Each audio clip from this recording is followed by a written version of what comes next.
I never liked to go to school when I was young, so I thought, why should I put her through something? When she became 15 and cleared her 10th standard, I took her out of formal education. And then she said, you're teaching everybody so many things, you're not teaching me anything. I said, this is all you need to know.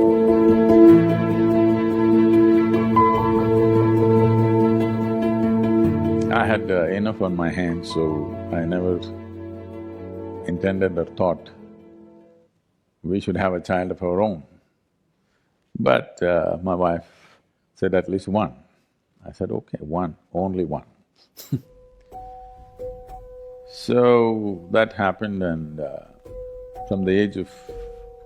when she was an infant, 3.5 months of age, I drove across South India with her strapped to my front seat of the car, me driving alone, just my one hand here, one hand at the steering wheel.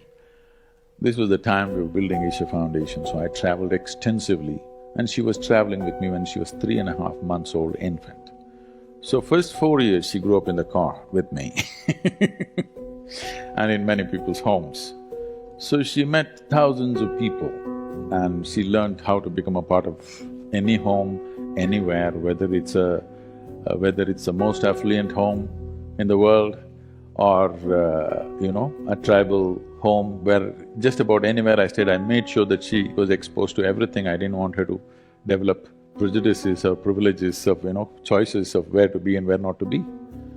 And by the time she was 3 years of age, she at least knew 1,000 people by name, whom she considered her friends, definitely not her age, all grown-up people.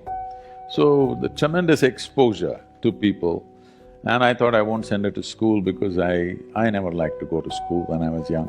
So I thought, why should I put her through something? Then the only thing I could not provide her is children of her own age. So I put her to a school which is not so competitive, not so pushy. So I looked for a school which was started by J. Krishnamurti, and I put her there so that it's easy. And I said, further you go easy on my girl, because I'm not going to look at her report card. I'm not going to ask which rank you are. I'm not going to ask what are you going to become.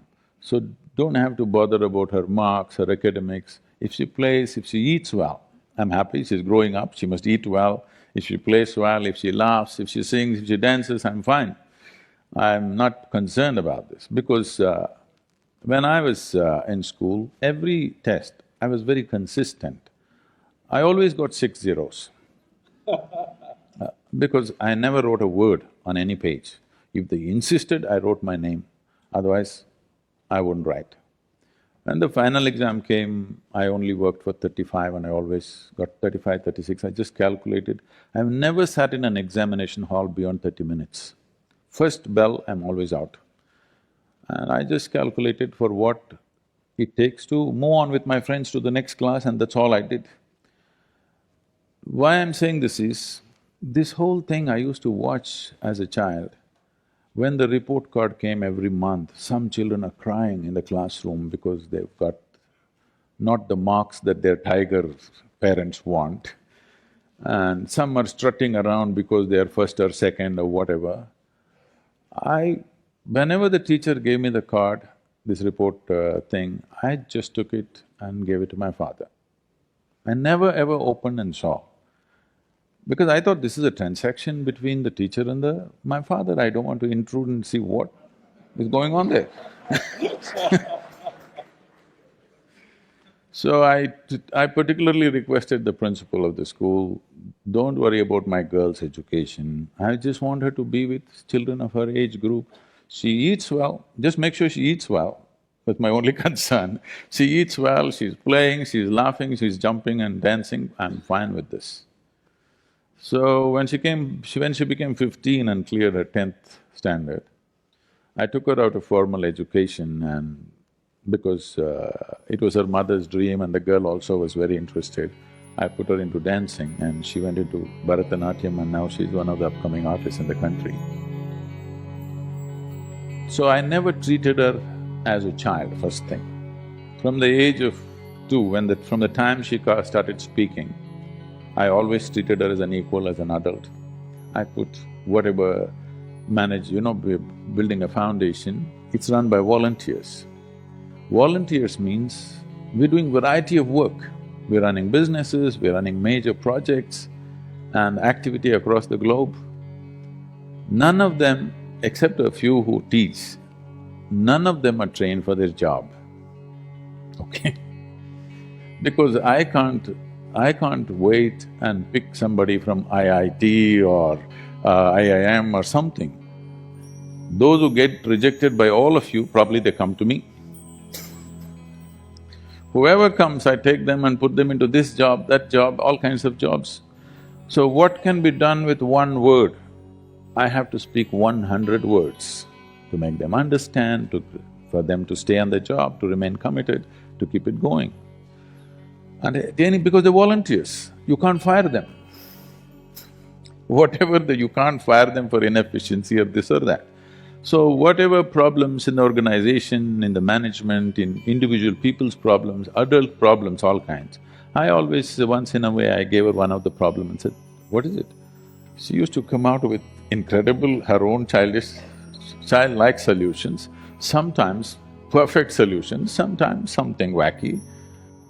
Around 12, 13 years of age, she came home one day and she was disturbed about something that she saw, something that happened at school. And then she said, "You're teaching everybody so many things, you're not teaching me anything." I said, "See, I am not known to teach anything unsolicited. Here you have come, now sit down." Said, "This is all you need to know, you never look up to anybody." Eyebrows rising, that, "What about you?" I said, "Especially me. Because the value of who I am is only if you see me the way I am.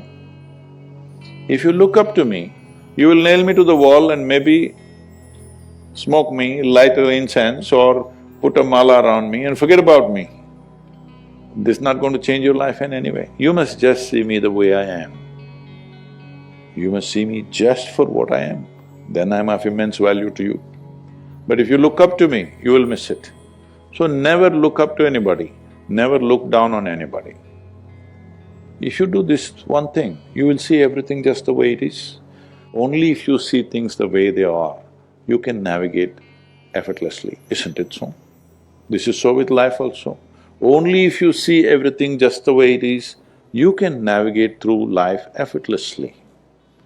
This is all the ability you need to give to your child. So I always treat it as an adult, never trying to place myself above her. This is the fundamental management I did, that she need not look up to anybody nor look down to anybody, just look at level, at everything the way it is, just learning to see life just the way it is. Looking up is a lie, looking down is a lie. Looking up is coming from a certain prejudice, looking down is coming from a certain prejudice. Being able to treat every life, everything, whatever it is, this is our culture, I want you to understand. It doesn't matter if a paper, just a sheet of paper, when we were growing up, one paper, you cannot step on it. Yes? Yes or no? Many of you have grown up like this in your homes. Just a printed paper, it's nothing, maybe the news is rubbish, but you're not supposed to step on it because you educate yourself through that. If you want to step on the earth, you bow down to it. You don't look up to someone